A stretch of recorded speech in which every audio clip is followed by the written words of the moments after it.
Olá, bem-vindos ao quarto episódio do nosso podcast. Hoje vamos falar sobre experiências, desafios e talentos de pessoas no espectro autista. Nosso convidado especial de hoje é o Felipe Vassoler, que vai compartilhar um pouco da sua trajetória e das suas percepções. Olá, Seja bem-vindo. tudo bom? Tudo bem. Que bom que você aceitou o nosso convite. Obrigado pelo convite. Imagina, a gente que agradece. Para começar, Fê, queria que você contasse um pouco para a gente como foi a sua infância, né? Como foi crescer no espectro autista. Cara, eu acho que eu usaria a palavra confusão. Acho que foi uma grande confusão, assim. Foi muito confuso a minha infância, assim, porque eu tive diversos diagnósticos até chegar em autismo, então eu demorei muito tempo para começar a falar e chegaram a me diagnosticar como mudo, na verdade, que é uma loucura, assim. E daí eu comecei a apresentar algumas outras coisas e eles davam um novo diagnóstico e daí trocava de médico e adicionava mais um profissional no tratamento e não conseguiam chegar num consenso do que era, mesmo porque eu acho que autismo na época que eu era uma criança era algo muito pouco falado ainda, né? E era muito visto só como o que hoje se define como nível 3 de suporte, alguma coisa assim. Então eu acho que eu falaria que foi uma coisa muito confusa. Eu não entendia as pessoas, elas não me entendiam. Eu não entendia muito como que eu deveria me comportar para me encaixar naquilo. E eu tentava resolver isso criando meio que modelos mentais, assim, dos comportamentos alheios para tentar evitar aquilo, né? De modo a ser, menos oprimido, eu acho. Aproveitando, né, falando nessa questão da adaptação que você precisou fazer, né? Quais foram as principais dificuldades que você sentiu enfrentadas, né, na escola, no convívio social? Tá, eu acho que dificuldades, físicas, assim, seria lidar com o barulho. Eu acho que um dos meus principais traços autistas é a hipersensibilidade. Então, a escola é um ambiente muito, muito caótico para mim. E eu lembro de ninguém entender por que eu ia para a escola e simplesmente chegava lá e dormia. E não sei se meu corpo ou se eu realmente racionalmente dormia para evitar tudo aquilo que eu estava sentindo, mas eu fazia isso e isso me dava uma dificuldade tanto de interação quanto de aprendizado, obviamente. Eu acho que no convívio social eu acho que eu tinha muita dificuldade de interpretar o que as pessoas falavam para mim e principalmente como que eu tinha que reagir àquilo. Porque Aí a minha reação começou a criar os padrõezinhos, né? total, porque é meio que você vai criando esse padrão por meio do feedback que você tem. Então, você fala uma coisa inadequada, você recebe um feedback negativo, você corrige aquilo e você aprende com aquilo, né? E forma aquele arquivo. E depois você, para expandir suas relações, você tenta meio que generalizar isso para todas as outras relações, mas aí você percebe que o que funciona para uma pessoa não necessariamente vai funcionar para todo mundo. E aí o que é adequado para uma pessoa, como uma pessoa esperava que eu respondesse, não vai ser o que outras pessoas vão esperar de mim. Então, o que vai ser inadequado para outra pessoa. E aí, voltando, eu acho que isso causava uma confusão muito grande na minha cabeça, assim, porque eu ficava poxa, mas eu tô tentando agir como as pessoas me disseram que era para eu agir, e mesmo assim tá dando errado. Sabe? O que eu faço? Porque não era sempre que funcionava. Não, exatamente. E aí eu ficava meio que nessa busca eterna por uma receita de bolo, sabe? E agora, em relação ao aprendizado, por outro lado, o que eu tentei fazer foi, comecei a estudar sozinho. Então, eu me desenvolvi muito, assim, de forma autodidata, eu acho. Mas não de uma forma prazerosa, acho que foi muito mais, não foi uma escolha, mas uma obrigação, porque eu fazia isso, eu não conseguia aprender. E quando você estava nesse desenvolvimento, nesse processo de desenvolvimento, tiveram pessoas que te ajudaram a entender um pouco o seu diagnóstico, o que estava acontecendo com você? Não. Em que momento que você recebeu o diagnóstico? Eu recebi o diagnóstico de uma forma bem tardia, então eu já tinha, tipo, já estava ali na pré-adolescência, né? E assim, quando eu era criança, como eu disse, tipo, não era uma coisa muito falada e eu acho que não era falada nem mesmo dentre profissionais. Então, não era porque eu estava, por exemplo, sempre passei por terapia com psicólogos e não necessariamente eles identificavam aquilo como autismo, porque, de novo, o autismo era só o nível 3, era só aquela coisa de, tipo, a pessoa ter dificuldades muito maiores do que a que eu tinha enquanto uma pessoa de nível 1 de suporte, sabe? Então, não... Características mais facilmente mascaráveis, por assim dizer? Muito mais mascaráveis e eu acho que eu conseguia mascarar isso tão bem que às vezes pra mim ficava um pouco claro quem eu era, sabe? E aí eu acabava... chegar, né, com essa questão, né? Será que é ou não? Porque acho que você foi acreditando tanto nisso. Porque chega uma hora que você chega naquela coisa de tipo, tá, eu tô mascarando, eu sei que o masking existe, mas quem sou eu? O que sou eu e o que é masking? Porque passa a existir uma linha muito tênue entre isso, porque você existe para os outros porque você mascara. Então é difícil de você continuar ali se perpetuando enquanto indivíduo na sociedade a partir do momento que você para de fazer masking. E isso era um conflito muito grande que eu tinha. E assim, por mais que, obviamente, quando criança eu não percebesse isso, isso me gerava conflitos por causa de outras coisas que passaram a duvidar de mim, ou não me entender e tudo mais. Sim.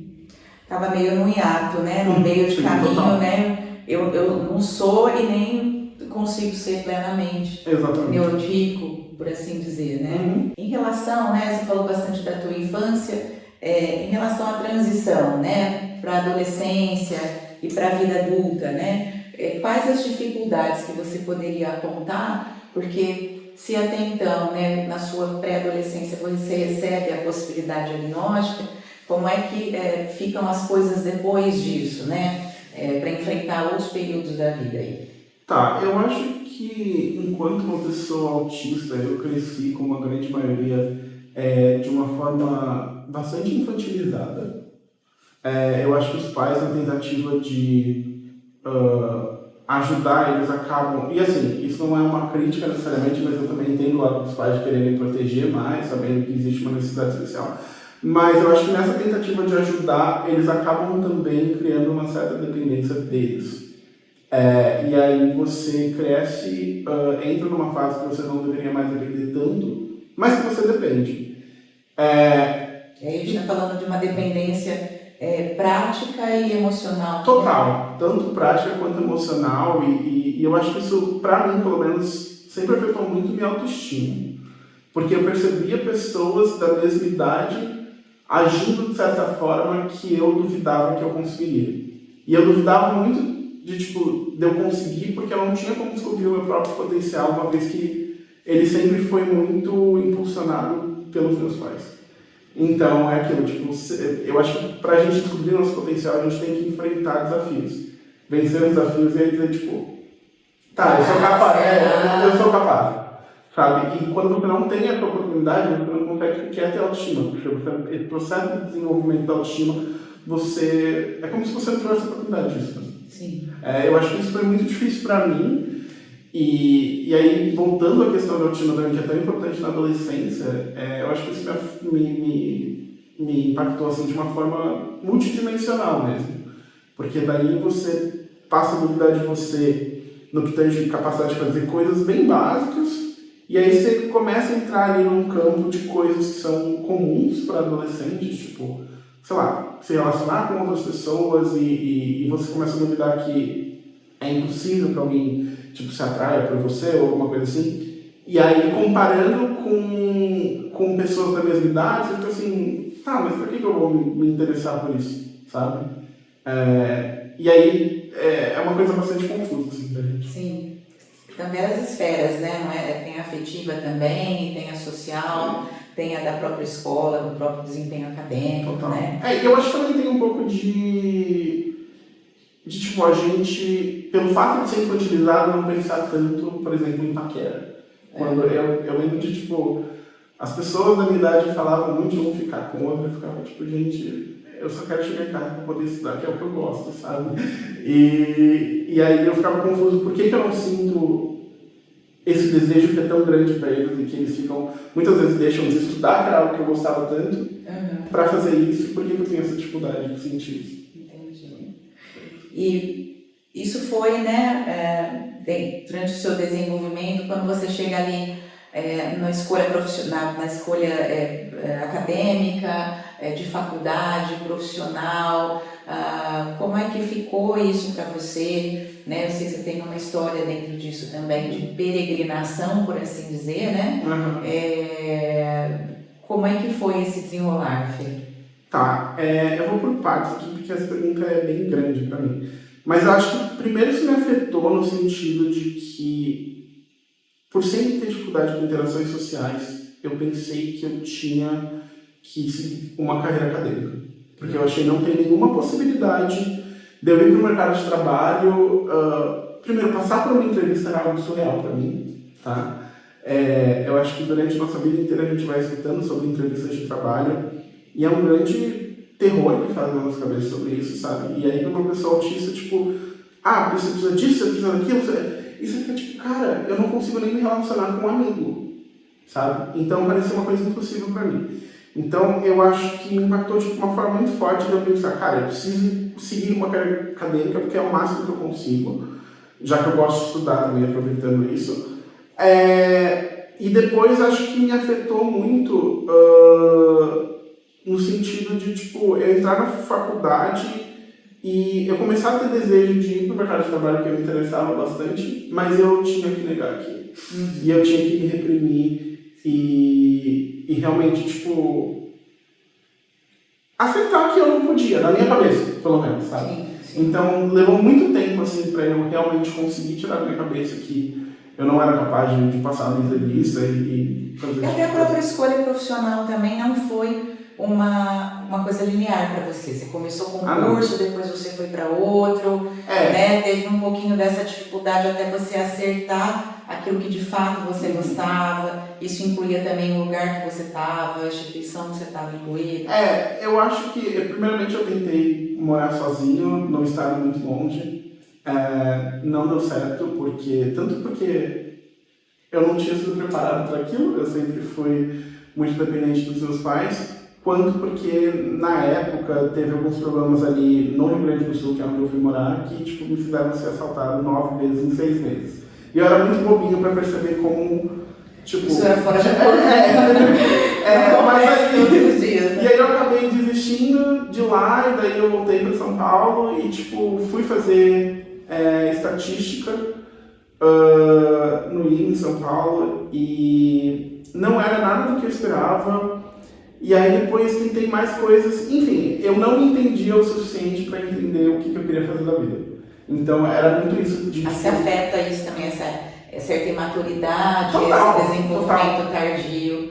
Total, e eu acho que, voltando à questão dos pais, tipo, eu acho que quando você não é dada a liberdade para descobrir o seu potencial, você também não consegue descobrir seus gostos. Quem é você, né? Você tem sua identidade, né? Tipo, eu sei que eu sou bom em estudar, mas beleza, tipo, estudar o quê? E o que eu quero? O que eu sinto prazer em fazer, tipo, sabe? Então, pra mim isso foi bem impactante, assim, no sentido de eu ter demorado muito pra me achar, assim, no ensino superior. Porque na escola é meio, tipo assim, você tem que só seguir as séries e aquilo, mas quando você é dado todo um leque de cursos, eu não sabia o que fazer. Então, eu acho que isso me afetou muito ali também. Sim. Que estratégias que você foi desenvolvendo, né, ao longo aí desse período de jovem adultez, com entrada na faculdade, para garantir aí a situação de falta de oportunidade ou até mesmo para vencer esses desafios que foram aparecendo nessas situações diferentes que você foi vivendo? Eu acho que no primeiro momento eu só, tipo, aceitei que eu tinha que escolher a carreira acadêmica, mas foi a pior opção possível, porque não era o que eu queria de fato. Em um segundo momento eu comecei, tipo, não, tá, mas eu estudo economia e, tipo, e se eu, sei lá, fizesse algum trabalho que é feito no mercado de trabalho também, mas, tipo, de uma forma mais individual. Então, eu pensava um pouco, tipo, em abrir uma consultoria de alguma coisa de estatística, talvez análise de dados, alguma coisa assim. E aí, num terceiro momento, eu falei, não, cara, mas quais são as empresas que, tipo, abraçam pessoas como eu, sabe? Esse é um tema legal da gente entrar, né? Porque a gente sabe que a maioria das empresas, né, do mercado de trabalho não estão preparadas, não têm acessibilidade. Isso acho que era uma coisa também que fazia com que você não quisesse se envolver com isso diretamente, além das inseguranças, enfim. Como é que foi esse processo? Porque aí você foi se candidatar às vagas, né? Foi se aplicar às vagas, está na faculdade ainda, mas está concluindo. Como é que foi esse processo e o que você percebeu das empresas, assim, numa passagem em relação a essas entrevistas? Como que foi para você? Eu acho que eu passei por tudo nessas entrevistas, assim. E assim, só para contexto, antes eu trabalhava num laboratório de pesquisa da própria USP, e ali eu não tinha tantos problemas em relação ao autismo, porque tinha outras pessoas autistas também, que é uma coisa muito mais comum no contexto acadêmico. Pelo menos então USP tem bastante. Mas assim, eu percebia que eu não gostava do que eu fazia. E aí eu falei, não, eu preciso ir. Preciso, tipo, procurar. E aí eu comecei a procurar, tipo, as melhores empresas para trabalhar. Tem aquele Good Place to Work, eu acho que é o nome do ranking. E aí eu comecei a, tipo, ver que iniciativas que essas empresas tinham para justificar aquele ranking. E aí começou na padronagem. E aí eu fui vendo que, assim, eu ia me inscrevendo e ia sendo chamado para entrevista, assim, para algumas, para outras não. E aí eu fui percebendo, assim, que muitas das que estão ali não dá nem para justificar o porquê que elas estão, infelizmente, sabe? Porque é muita coisa, tem muita empresa que tem medidas para inglês B, digamos assim, sabe? Você diz de acessibilidade e inclusão à pessoa com deficiência, em específico. Então isso já começava a ser visto por mim, tipo, na própria entrevista.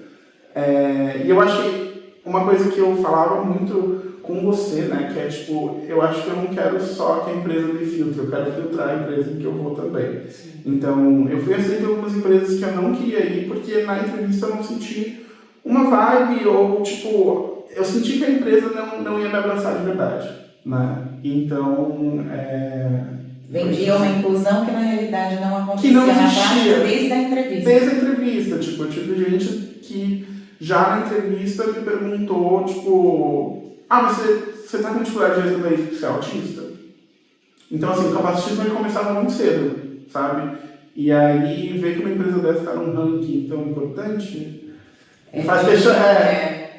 E como foi, né, a tua entrada no mercado profissional aí de fato, né? E como é que foi a tua acessibilidade dentro desse espaço? Se você chegou a enfrentar algum tipo de capacitismo ou preconceito ou dificuldade ali dentro, conta um pouquinho como é que é a tua vivência profissional hoje. Eu vou começar pela primeira empresa em que eu tive uma carteira assinada. Esse registro durou um dia. Porque depois de uma dificuldade, o rapaz foi extremamente capacitista comigo e assim, vendo aquilo, eu falei, cara, eu não vou ficar aqui por tipo 1, 2 anos de forma alguma lidando com essa pessoa, tipo, ele ia ser meu chefe, eu falei, não tem perspectiva de melhora, sabe? E aí eu tava naquilo de tipo, mas será que eu não tô sendo muito rígido? Será que eu não tô, tipo assim, tratando um dia como uma regra pra vida inteira? Talvez ele esteja um dia ruim. Mas aí logo depois eu fui chamado para trabalhar na empresa onde eu trabalho hoje. Eu trabalho no Itaú, que é uma empresa que, assim, nunca sofri nenhum tipo de capacitismo ali dentro. E os poucos casos que acontecem, eu vejo que eles não saem sem punição, assim, no sentido de uma resposta àquilo. Então, uma demissão ou, tipo, no mínimo, uma conversa ou alguma coisa que realmente enderece aquilo. Como que essa empresa se organiza para absorver pessoas com necessidades específicas? Bom, primeiro Primeiro, eles têm uma empresa cujo serviço eles contratam exatamente para fazer nosso acompanhamento. Essa empresa chama Especialistele, que é exatamente para que pessoas neurodivergentes que estejam em situações ali complicadas para a gente, tipo, talvez resolver um conflito, ou mesmo falar alguma coisa que a gente não sabe como chegar e falar. Essa empresa tem, tipo, psicólogo e tudo mais, tem até médicos que conversam com a gente, entendem, tipo, a situação e dão dicas de como que a gente pode fazer. Uma coisa que eu gosto muito ali é que eles não assumem o nosso lugar de chegar e falar, não, beleza. Tiram essa autonomia, né? Porque eu acho que solução do problema. Exato, porque eu acho que eles veem que é, tipo, importante também para o nosso desenvolvimento. Sim. Que nós sejamos os protagonistas dessas conversas, sabe? E isso é feito de quanto em quanto tempo?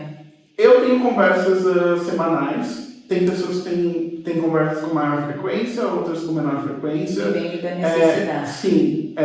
E também existe um apoio mais físico, assim. Dentro do ambiente de trabalho, a gente tem salas específicas que são moldadas de acordo com as suas necessidades. Então, tem as salas que eles chamam de salas de foco, que são salas tipo, que são isoladas acusticamente para quem tem hipersensibilidade.